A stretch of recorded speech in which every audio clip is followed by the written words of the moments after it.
Bring it. There's a larger stupidity here that's important because Americans are watching this. You don't need an underlying crime to remove a president. Correct. Not only because you also don't need an underlying crime to obstruct justice, which was right. No, you don't. Parallel, right? Exactly. And the reason is very simple. Before you get to all of this big fancy talk, there's all sorts of things that are criminal but are not an abuse of power. It is a felony to deface a mailbox.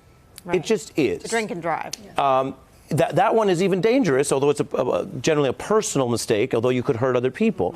But everyone understands that any president could go out on Fifth Avenue, don't shoot anyone, deface a mailbox. You've just committed a crime. Definitely not impeachable. I don't think you'll find serious constitutional scholars who would suggest otherwise.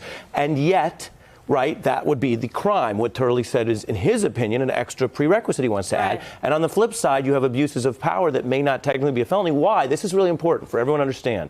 Why? Because most citizens don't have those powers to wield. So they don't always pass laws saying you can't steal the Office of Management and Budget's money for a foreign country because most people aren't in the position to seize and reappropriate those funds. And this goes to something I think everyone remembers in the country. As the Mueller report came out and everyone said, well, what happens to the president and can he be indicted?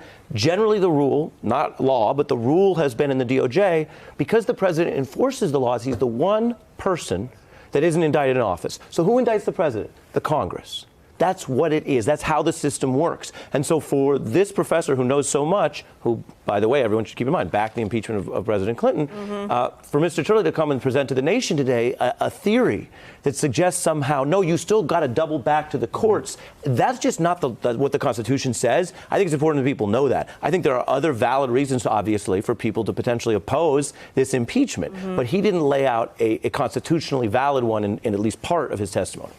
Hey, I'm Ari Melber from MSNBC. You can see more of our videos right here, or better yet, subscribe to our YouTube channel below.